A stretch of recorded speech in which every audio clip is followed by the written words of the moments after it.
मुझे लगता है कि एक बहुत बड़ी लीग है। वर्ल्ड कप के बाद मुझे लगता है अगर कोई बड़ा टूर्नामेंट है तो वो आईपीएल ही है, जो कि इंटरनेशनल लेवल पे सारी दुनिया से प्लेयर उसके अंदर पार्टिसिपेट करते हैं। पाकिस्तानी प्लेयर अलाउ नहीं है, बाकी सारे प्लेयर जो हैं इसके अंदर जाके खेलते हैं। तो एक बिग टूर्नामेंट है और उसका इंतजार है हमें शिद्दत से। अभी आईपीएल स्टार्ट नहीं हुआ तो उसकी इतनी हाइप वर्ल्ड में इतनी बनना स्टार्ट हो गया, तो जाहिर बात है इंतजार है हमें कि कब स्टार्ट होता है। देखें, पीएसएल के अंदर एक प्लेटफॉर्म है तो सही पीएसएल, उसके अंदर भी काफ़ी इंटरनेशनल प्लेयर्स आते हुए हमें नज़र आते हैं, बट हमारा बजट काफ़ी कम है। और ओवरऑल अगर बात की जाए इंडिया में 25-25 करोड़ का प्लेयर बिकता है, यहाँ पे बाबर आजम 3-4 करोड़ मैक्सिमम, इससे ऊपर जाया नहीं जाता। थोड़ा सा स्टैंडर्ड भी हाई करना पड़ेगा, ये नहीं कि 2 छक्के मारे जो आईपीएल में उसको उठा के आप पाकिस्तानी टीम के अंदर डाल दें। तो मुझे लगता है कि जब सियासत इन्वॉल्व हो जाती है क्रिकेट के अंदर तो फिर क्रिकेट जो है उसके अंदर काफ़ी चीज़ें और भी आ जाती हैं। सिर्फ टैलेंट बेस पे आप क्रिकेट को प्रमोट नहीं कर सकते उस तरीके से, उसके अंदर बहुत ज़्यादा और चीज़ें शामिल हो जाती हैं।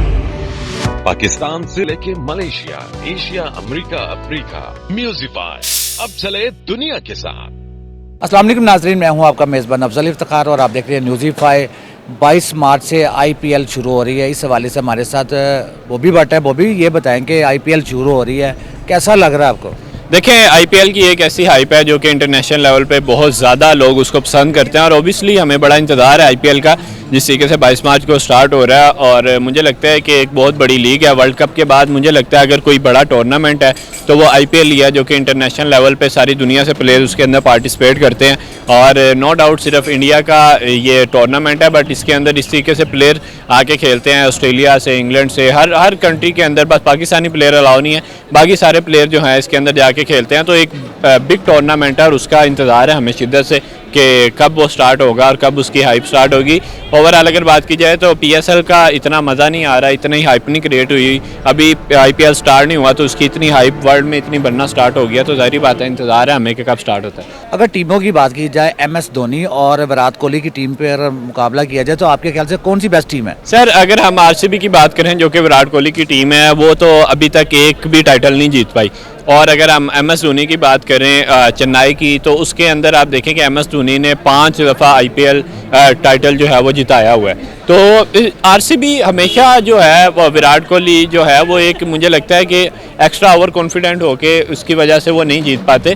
बट इस दफ़ा की जो टीम आरसीबी की मुझे लग रही है, जिसके अंदर काफ़ी बड़े बड़े मैक्सवेल नाम शामिल हो गया और विराट कोहली खुद उसके अंदर है, तो मुझे लगता है कि आरसीबी का इस दफ़ा चांस है काफ़ी जीतने का, क्योंकि अभी तक तो कोई टाइटल नहीं जीता आरसीबी ने आईपीएल का। 17 साल से, इतनी सालों से लीग चल रही है। तो जैसे वुमेन ने अभी कल जीत लिया, आरसीबी जो वुमेन थी आईपीएल वाली, वो तो ट्रॉफी जीत गया। तो अब मुझे लगता है कि मर्दों को भी, मेंस को भी थोड़ी सी शर्म आएगी कि हम भी एक टाइटल तो कम से कम जीतें आरसीबी के और आईपीएल के नाम करें। तो मुझे बड़ी उम्मीद है कि विराट कोहली इस दफ़ा डोमिनेट करेंगे। अच्छा, ये बताएं कि आपको क्या लगता है कि पाकिस्तान में भी इस तरह के इंटरनेशनल प्लेयर वगैरह आएंगे जैसे आईपीएल में आते हैं?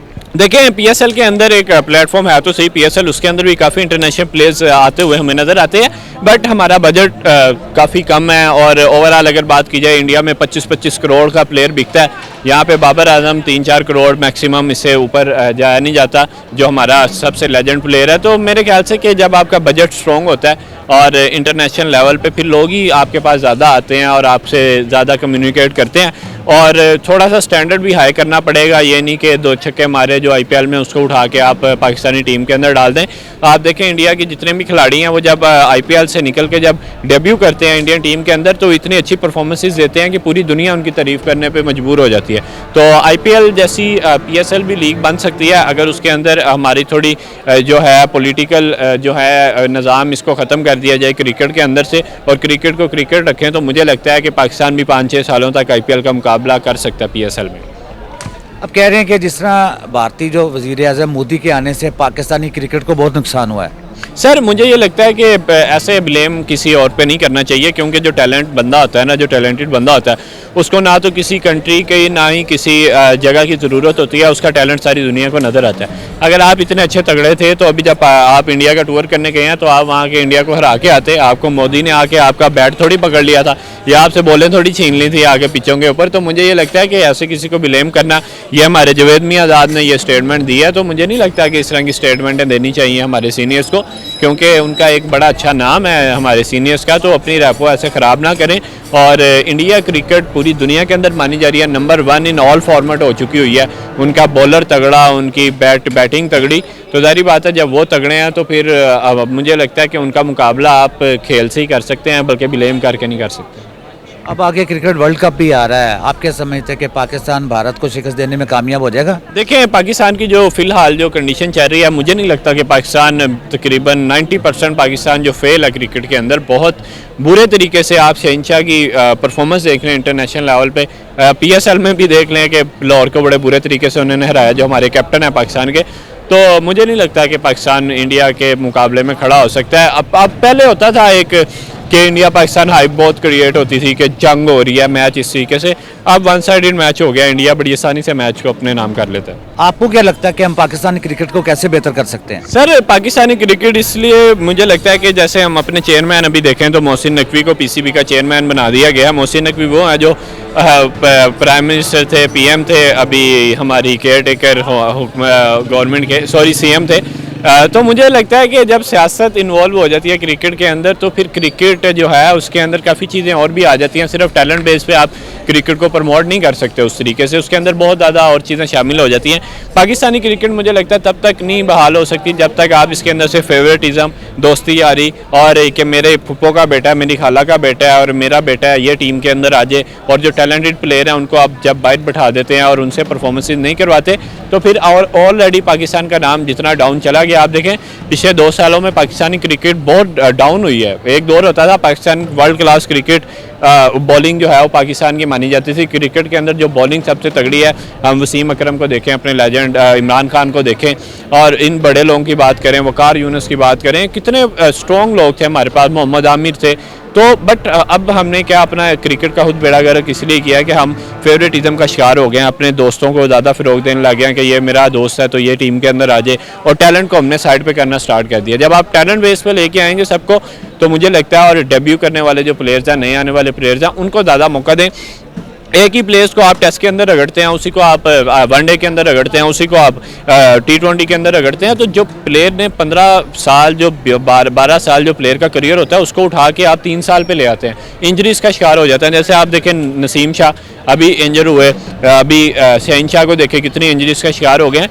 तो जो प्लेयर ने 10-12 साल टीम को सर्विस देनी है, आप उसको 2-3 साल के अंदर ही इतना बूढ़ा कर देते हैं, इतनी इंजरीज का शिकार करवा देते हैं कि उसके लिए मुश्किल हो जाता है टीम के अंदर खेलना। तो मुझे लगता है आप बस एक मैनेजमेंट को बेहतर करें, तो फिर जैसे इंडिया तरक्की कर रहा है क्रिकेट की दुनिया में, वैसे आप भी कर देंगे।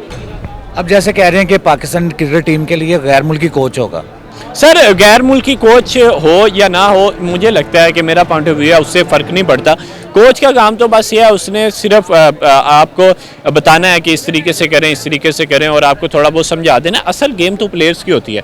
गैर मुल्की वो कोच आ जाए या पाकिस्तान का कोच हो या कोच ना हो, मुझे नहीं लगता इससे कोई फ़र्क पड़ता। आपका कैप्टन इतना स्ट्रॉन्ग होना चाहिए, कैप्टन होना चाहिए इमरान खान की तरह। जैसे इमरान खान ने वर्ल्ड कप के अंदर कहा था कि भाई जीत के ही आना है, कितने बुरे तरीके से हम देखें, अगर वर्ल्ड कप के अंदर पाकिस्तान तब भी हारा था, पर पाकिस्तान वर्ल्ड कप अपने नाम करके आया। जब इमरान खान ने प्रेशर डाला था कि परफॉर्मेंस दोगे तो मैं तुम्हें अप्रिशिएट करूंगा, नहीं तो मैं तुम्हें जेलों में फंकवा दूंगा, वो खिलाड़ियों को ये धमकियां देते थे। तो बाबर आजम जब इंडिया गए थे खेलने, तो ही सेड के कोई बात नहीं, ईजी रहे, कोई मसला नहीं है, खाने खा रहे हैं, बिरयानियाँ खा रहे हैं, वहाँ जा रहे हैं, यहाँ जा रहे हैं। आपका एक पैशन होना चाहिए जब आप दूसरे अपने कंट्री को रिप्रेजेंट करने जा रहे हैं दूसरे मुल्क के अंदर, या आप इंटरनेशनल लेवल पे खेल रहे हैं, तो फिर आपको इजी काम डाउन नहीं होना चाहिए। मुझे लगता है कि आपको मुकाबला करना चाहिए और आपके अंदर एक एग्रेसिवनेस होना चाहिए कि मैं मुल्क पाकिस्तान की तरफ से खेल रहा हूँ, तब भी क्रिकेट थोड़ी बेहतर आगे हो सकती है। अदरवाइज जिस तरीके से इजी तरीके से लेके चल रहे हैं हमारे कैप्टन, मुझे नहीं लगता इस तरीके से पाकिस्तानी क्रिकेट कोई आगे जाएगी, मजीद डाउनफॉल का शिकार हो जाएगी। बॉबी, शाहीन शाह अफरीदी पे भी काफ़ी उंगलियां उठी जा रही हैं कि इनको तब्दील किया जा रहा है, कि आपको क्या लगता है इसको तब्दील केयर करेंगे या ना करेंगे? देखें, शाहिद अफरीदी के साथ बड़ा अच्छा ताल्लुक़ है इनका, और देखें उनके बेटी के साथ इनका रिश्ता हुआ है, दामाद हैं शाहिद अफरीदी के। तो शाहिद अफरीदी की एक अच्छी खासी क्रिकेट बोर्ड के अंदर और क्रिकेटर्स के साथ बड़ी अच्छी सलाम दुआ है, जिसकी वजह से आप देखें कि शहनशाह अफरीदी कैप्टन भी बड़ी आसानी से बने। तो मुझे ये लगता है कि इनको कैप्टन तो नहीं चेंज होने देंगे वो, पर मुझे लगता है कि शहनशाह अफरीदी को अपनी कैप्टनसी को बेहतर कर लेना चाहिए। ठीक है, कोई बात नहीं, आप कैप्टन बन गए हैं, आपके इतने ताल्लुकात हैं टीम के अंदर और क्रिकेट बोर्ड के अंदर, पर आप अपनी परफॉर्मेंस को इतना अच्छा बेहतर करें कि ताकि पाकिस्तान को भी थोड़ी सी ठंडी हवा आए पूरी दुनिया की तरफ से, क्योंकि हमारी क्रिकेट काफ़ी डाउनफॉल का शिकार हो रही है। और शहनशाह अफरीदी एक अच्छे बॉलर थे, जब से इनकी शादी हुई है थोड़ी सी इनकी फॉर्म आगे पीछे हुई है। कोई बात नहीं, बॉलर के ऊपर डाउनफॉल आता रहता है, बट अगर अपनी जो ट्रेनिंग है उसको बेहतर कर लेंगे और फिर मुझे लगता है कि पाकिस्तान को मे भी आप वर्ल्ड कप के अंदर कुछ ना कुछ एक टाइटल जितवा सकें। बट ओवरऑल जो अभी परफॉर्मेंस जारी है तो मुझे नहीं लगता इससे पाकिस्तान क्रिकेट का नाम कोई रोशन होगा। बहुत बहुत शुक्रिया बॉबी भट्ट, आपने कहा कि शहीनशाह अफरीदी को बेहतरी की तरफ अब लाना होगा अपने आप को। इसी के साथ अपने मेज़बान अफजल इफ्तिखार को इजाज़त दीजिए। अल्लाह हाफ़िज़।